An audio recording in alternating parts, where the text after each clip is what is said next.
Right, welcome back to another video. Today we're going to be carrying on with our Niagara series, talking a bit more about particle systems in general and how we can make our very first particle system from scratch using the new Niagara system. So, firstly, I just want to talk a little bit about what particle systems are and how we kind of use them in games. Obviously, there's loads of ways we can use them to do lots of different things, but sort of the common theme of them.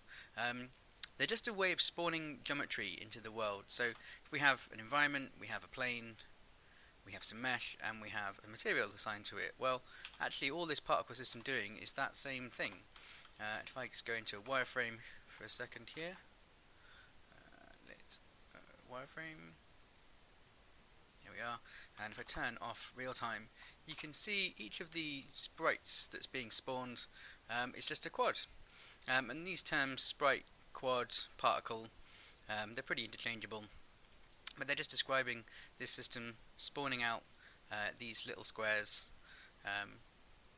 And one of the features sort of enabled by default that we can change, but of these particles is they are camera facing. So if I move my camera around, you can see these quads are always pointing towards us, and this allows us to do kind of fake volumetric effects.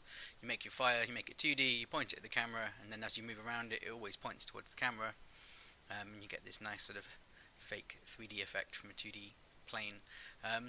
But they're just geometry, and therefore they just have materials, and so we're going to start by making a particle material,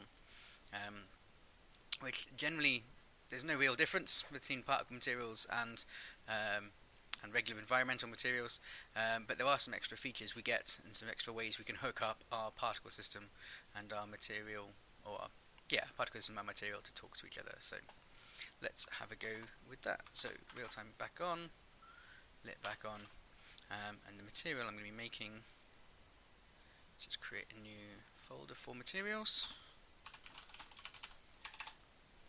It's just a really simple dust particle.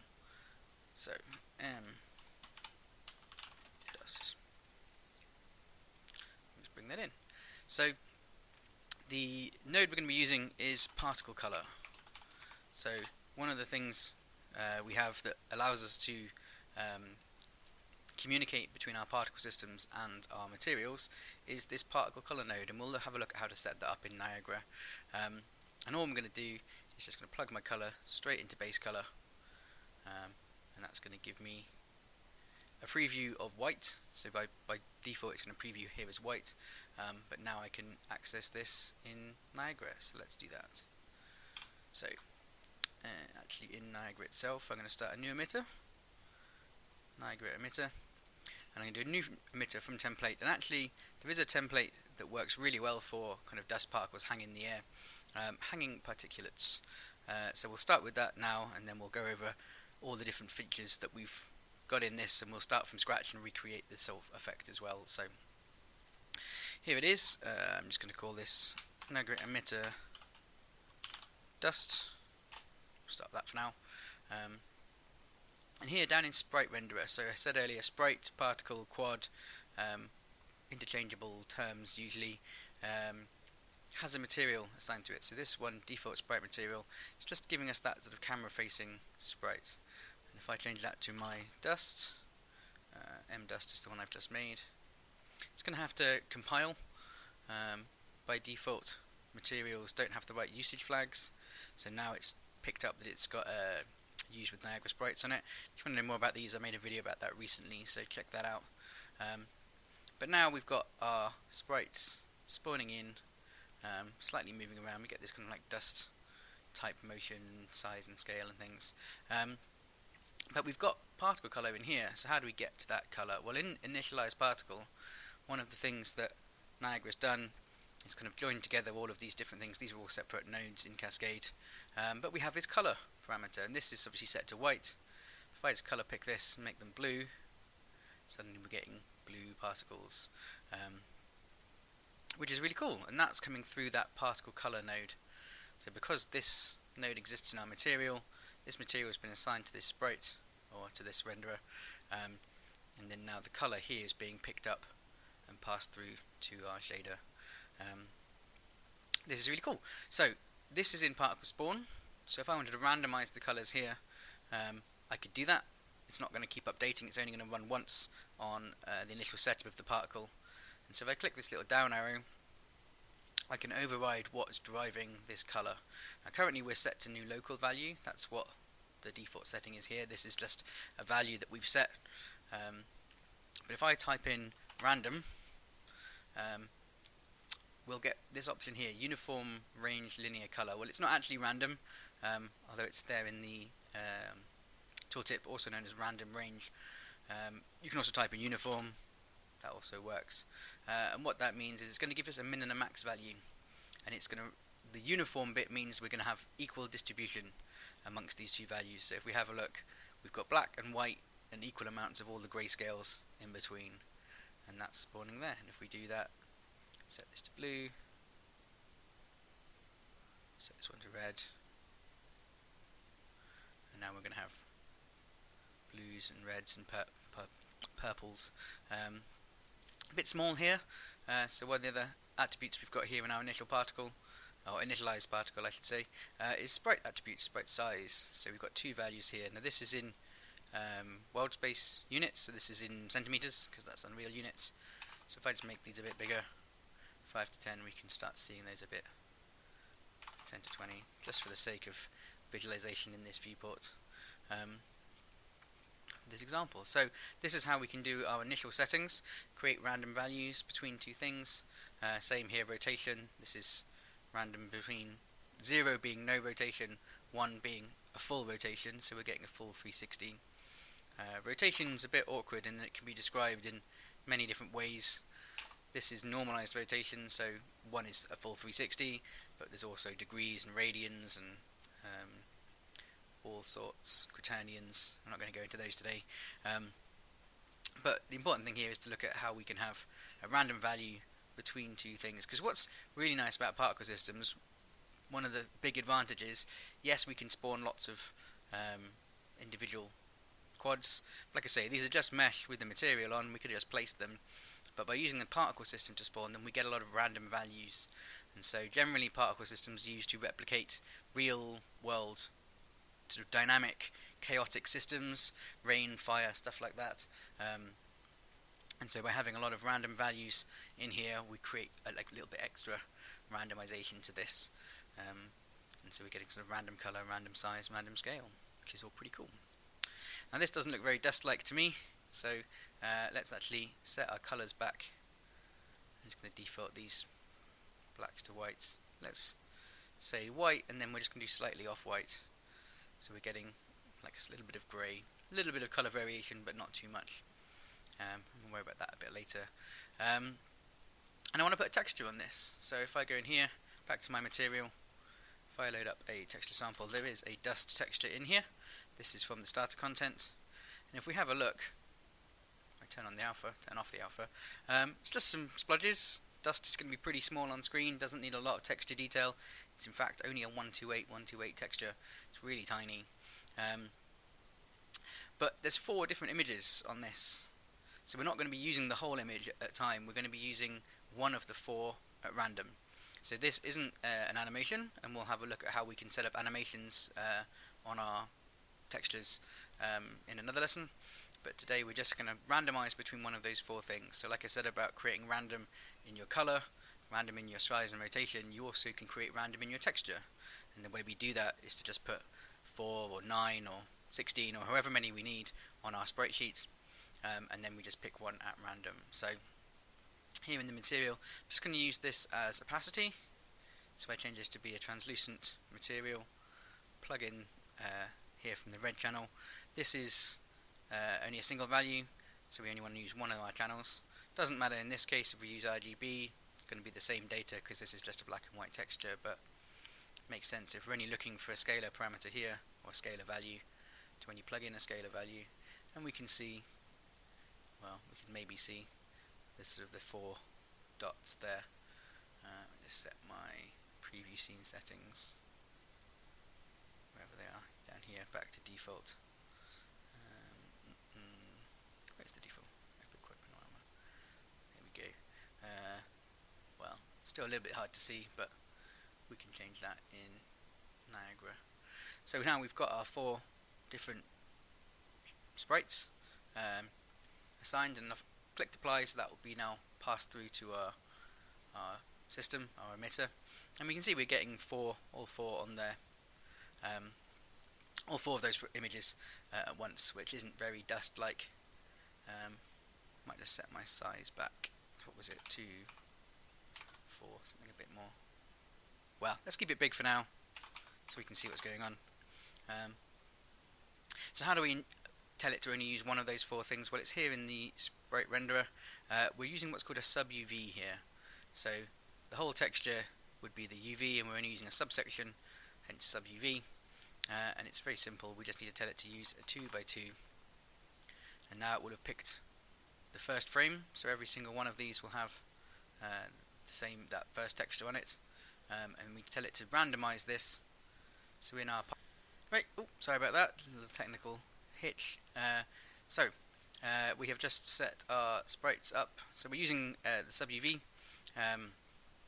So the whole frame has 4 images on it. Well, that's 2x2. You can count those, see that there. So we've added that to our sprite renderer or material, and now we need to set how many images across and how many images vertically. So sub UV here in the renderer, and now we're getting the same image. We're always getting the first image because we haven't told it to randomize. And here in particle spawn, we want it to randomize once on setup. If we type in sub UV, we're using here a sub UV animation, and we want to set it to the animation mode to random. And because we've put this into particle spawn, it's going to randomize that frame for us once on spawn, and then just be done with it, and then just carry on. If we move this down here to particle update, now you can see it's randomizing those frames, and we're getting animation, because update runs every frame, spawn just happens once. And here we are. So now we're getting one different frame for our dust motes, which is pretty cool. So I might just set my size back. Where are we? Initialize particle. These were far too big, so 1.5, 2.5 was the default that we started with, and now we're getting little dust particles that are spawning in and scaling up and down, and a little bit of motion. So, don't necessarily want to start with the emitter. Obviously we can start with a template, but it's nice to go over these things ourselves. So I'm just going to do the whole thing and just duplicate what each of those things is doing in this template. And so let's do effects, Niagara emitter, new emitter from template. I'm just going to do an empty, ne dust, dust empty, something like that. Oh, ne, not me. So, first thing we get with an empty emitter is there's no actual particles being spawned. If I turn on my particle counts, none. There's no spawn happening in our spawn. There's nothing telling the particles to spawn. There's other ways we can do it than just a spawn rate, so it hasn't made that assumption for us, but in this case we just want to spawn a number of particles per second. So in our particle spawn, if we have a look here, we've got, not in particle spawn, sorry, in emitter update. So yes, every frame the emitter is alive, we want to spawn particles using a spawn rate. So here in emitter update, we're going to add spawn rate. Now default is set to 0, that's not very good. Let's try 20 particles a second, and you can see we're getting some particles now. Now they're all completely on top of each other, that's not so good. We want to create some kind of location module for them, and there's a few different location modules. Looking back again here, box location in particle spawn. So when the particles first spawned, where should it be? Inside a box. Well, we can do this as well. So here, box location, and this works slightly different from Cascade. Cascade was a min and max in this size. This time it's a size and offset, but works the same way. We're just defining a cube, and we can see here 100 units X, Y, and Z. So if I set this to be 250, 250, it's going to be a bigger box. Now, depending on what we're doing with our dust, we want to fill a room. We might want to measure it, and this is quite a nice little tool. If we go to any of the orthographic views and then just middle click and mouse and drag, we can actually measure something. So if I was filling this box, putting a dust on top of this, I could measure this exactly, would be 500 in each direction, which is obviously 1,000. So if I go in here, set my box location to be 1,000 square, and now that will fit on top of that plane correctly, which is pretty cool. Initialized particle we've already covered, so we have here a lifetime. Well, I probably don't want all my particles to live the same length, so I'm going to do a uniform range float, or type in random again. I want a random value, so now I get a min and a max. Well, let's say, I don't know, 1 and 3. Good way of working to try and put some default values in, but you kind of need to have everything set up with default values and then come back again and adjust. So put in some values here for now. Again, random color, random uniform ranged color, and we'll do a white and a slightly off white. So it doesn't actually matter which way around the minimum maximum are. They're called minimum and maximum, but they're just two values and it will just randomize between them. Sprite size, so this is a X and Y. So by default we can actually have long thin sprites, which is a bit different from how Cascade worked, but makes sense. So we've got a width and a height value. Well, if we do a random range vector 2D, so we're getting random values between a min and a max, that's fine. We can do 10, 10 and 20, 20, but you can see they're not all circular. It's randomizing each of those values independently. Not a problem if that's what we want. Maybe for these dust motes it would be, but we can also do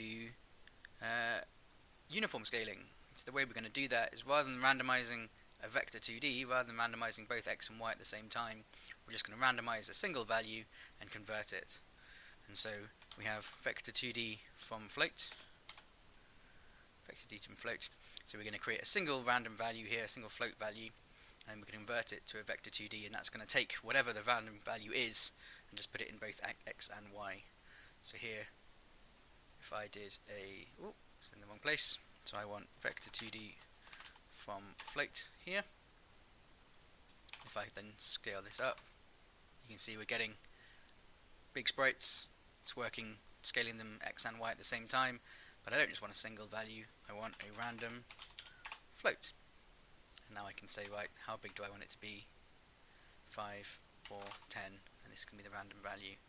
And that will be, I believe, how they've done it here as well. Vector 2D from float, uniform range float. So randomizing a single value and then using that value twice, both in x and y. Similarly with rotation, we want to have a uniform range float. And the way they've done here is they've converted that 0 to 1 into degrees. So they're, as I mentioned, with rotations can be quite different ways to work with them. Normalized angle to degrees, so the input for sprite rotation is looking for is in degrees. If I do 0 to 360, just turn on wireframe so we can see this. Each of these is now fully rotated, so we can work in degrees like this, no problem, or we could work in what is it, normalized angle to degrees. And now we're looking for 0 to 1 in here, 0.25, and they'll both be, yeah. So now this is now looking for a 0 to 1 value and being converted into degrees, and we could change this to be random from 0 to 1. So however you want to work, whether you want to work in percentage of your rotations, which is how the default has been set up here, or whether you just want to work with degrees and just do a random float here and do 0 to 360. Obviously it's the exact same end result, just depends on how you want to use the numbers. This uniform, or the normalized angle, was how Cascade worked, so this is probably why this has been done this way. But if Niagara works in 0 to degrees, then fine, 0 to 360 gives us the right result. A couple more things. So this is our sort of initial setup getting there. We still need to do the same things for our sprite renderer. This is using the wrong material. I'm going to use my dust, and I'm going to use it as a 2x2, and I want to randomize that initial frame. So in particle spawn, sub UV animation, and set to random, and now I have a random first frame for my dust, and then couple more things to do. Let's just make these a bit bigger. They're very, very small on screen, which makes it a little bit difficult to see on the video. But if you're following along, hopefully you can see your own sprites.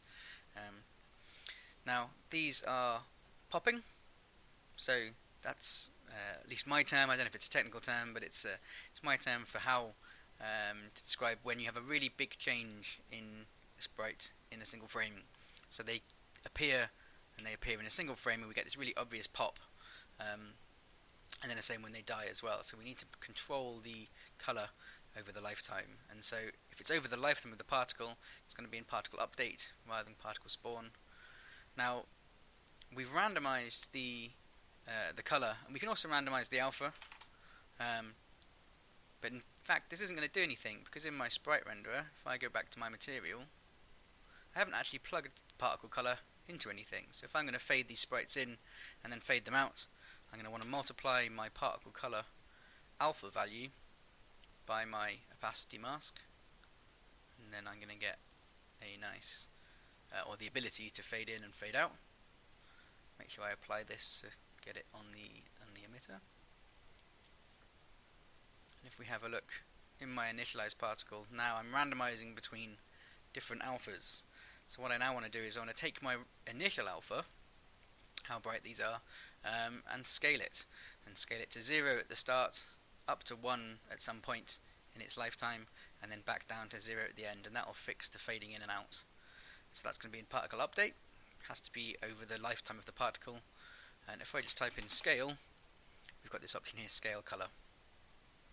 Now I'm not going to change the color itself. In fact, we can just turn this off. We're only going to be scaling the alpha. If I set this to 0, they're now invisible all the time. If we have a look in wireframe, they're still here, but I've just faded them out to nothing. But I don't want that to just be a single value all the time, do I? I want to be able to control this over the lifetime of the particles. So I'm going to change this. Instead of being a float, I'm going to do a float from curve. Remember from last time we had curve editor. You can see we can add this over here. Click this. And by default we're just scaling that from 1 to 0, and if we look, they are fading away, aren't they? They're popping in and fading away.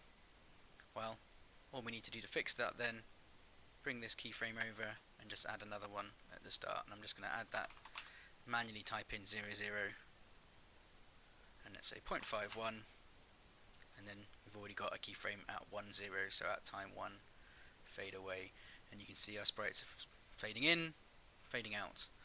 And I might just make them slightly smoother tangents, just to soften that animation off a little bit. And we're getting our sprites fading in and fading out. We could also add another keyframe, let's say something like this, and then I'm going to fade in. Now in this case, this is going to want to be a flat tangent probably, so they're going to fade in and then be existing at full opacity for a while, and then fade out again. So as long as these 2 points are both 0, that's the fade in and the fade out, it will fix the pop. And then whatever we do in the middle, well, we can either have them fade in and then immediately fade out, or we can have them fade in and stay that way for a little bit. At this point I think my lifetime's a little bit low. You can see our dust's fading in and fading out, getting the effect we want, but we probably want to have a little bit more of a subtle lifetime, so just up that to 5 to 10. Now we get the fade in, nice and subtle and slow. And the last thing we're going to do is some movement. At the moment all these sprites are just fading in, nothing's happening. And this is one where we've got a couple of nice things that that Niagara can do that Cascade struggled with, and one is this curl noise force. If we add that to our particle update, so a curl noise is sort of slightly random motion. If I do curl noise force, slightly random motion just built in based on this sort of idea of curl noise. Let's open an image actually, see what this might be a better way of describing it. Here we are, so it's this kind of like random vectors, which is basically how dust particles are going to be moving. We're not going to be controlling them, not blowing them in the wind or anything too much complex like this, but just kind of slightly randomized curved directions And when we add this curl node force, we get this error, big error. And actually, there's a lot of debug text telling us here what the error is. Solve forces and velocity module to the bottom of the stack. Well, solve forces and velocities here. So the way the module stack works is top to bottom. All it's saying is this curl noise force is in the wrong place. We can't add a force after we've done the solve. It won't work. We need to add the noise first, add the force, and then solve those forces. And in fact, there's a little button here, fix issue, and it will just put that in the right place for us. So scaling color, that doesn't matter. Solve forces and velocity can be behind that, no problem. But forces, anything physicsy, has to happen first before solve forces and velocity. And you can see here we're getting some random motion, so they're just spawning and then moving along. If I up the strength of this just for demo's sake, we can see we're getting that random motion. And if you follow one of the sprites, it moves along a certain direction and then it kind of curves and goes round. So we could add a random velocity, easy enough. But in this case, we kind of use this curl noise so that we get sort of slightly more swirl motions, which is pretty cool. Just set that down a little bit. Another thing that the preset has here is a drag. This is just going to slow the forces down over the course of the lifetime. Well, we can add that as well. Drag. Again, it's in the wrong place. Manually fix it by just moving it up. Fine. Or we could use that fix button, and that's going to put it in the right place for us. And so we're just going to slow those forces down with a little bit of drag. This is representing air resistance, that kind of thing. And the last thing here, looking at what we've got in the initial preset, is this sprite size scale. So same principle as scaling color. You can see here they've scaled the color in and then out again immediately. In sprite size scale, they're just scaling the values, so the size of the sprite up and down over time. So let's do that. So again, it's happening over the course of the lifetime of the particle, so it needs to be an update. And if we do scale size, so we're using sprites, not meshes, so scale sprite size. I'm going to bring this up so it's near color, because I'm trying to be a little bit organized with this. And by default it's a single value, so if I want I can plug values into this and it will scale. If I do 1.5, it's going to scale them all long and thin. That's a bit weird, don't want to do that. But actually I don't want it to be a static value, I want it to be a curve. But it's also, I don't want it to be an x and y, I don't want it to be a vector 2 curve. I want to do a vector 2 from float, and I want to do a float from curve. Float from curve. So there's definitely a lot of settings in here. The way Niagara works is you can do all sorts of maths directly in these values, which is really, really powerful, but it does give you a big long list. Don't worry too much about it. Just remember that we're looking for vector 2 from float and float from curve. And we'll cover some more of these as we sort of need them. So this is float from curve, so that's already there. And now you can see our particles are spawning in at full size and just scaling down over the course of their lifetime. That's fine. We might want to scale them in and scale them out again. As long as we have either a scale in or a fade in, we're not going to see any pops, which is what we want. So it's up to us now if we want to have these as fade in and out as well. And that, I believe, if I just double check, is all the settings that come with that initial module. Oh, one more I've missed. So they are using both a box location and a sphere location. So we can do that. If I just bump up my spawn rate to be a very big number, try and visualize the spawn volume a little bit, you can see it's exactly a cube here. Well, if I wanted to make a cube with slightly rounded edges, you can combine multiple modules together and it'll just calculate the first one and then calculate the second one. So in this case, if I add a sphere location as well, just bring that up, what it's going to do is going to calculate a point inside the box, and then it's also going to take that point and then also basically draw the sphere at that point, and so we get a box with rounded edges. If we just turn the box off and use the sphere on its own, you see we're getting particles spawning in a sphere.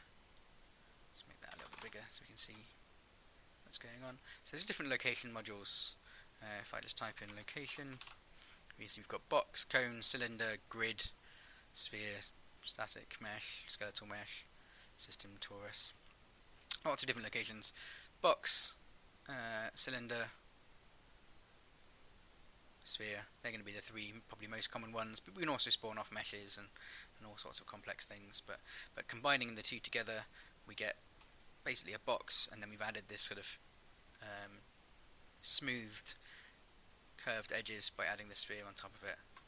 And if I just turn off the kernel noise force, you can maybe see that it's spawning no longer in that exact box, but with a slight fall off. And that's it. That's our very first particle effect made. Important things to take away: particle color allows us to communicate between Niagara or Cascade and our material, and there's other ways to do that which we'll cover on later lessons. Using a sprite sheet, so putting multiple images on the same texture helps us create randomization, saves performance, and then just the different modules, so all the modules that exist in this preset, spawning at different sizes, different scales, different locations, with a little bit of movement from here, the noise force, and then scaling in and out and fading in and out, just to make sure that we don't have any pops at the start or end of our emitter or particle's lifetime. Cool, hope that has been helpful. As always, if you have any questions, comments, anything, let me know. I will be carrying on with a few more tutorials in this series, just covering the basics of Niagara and particle systems.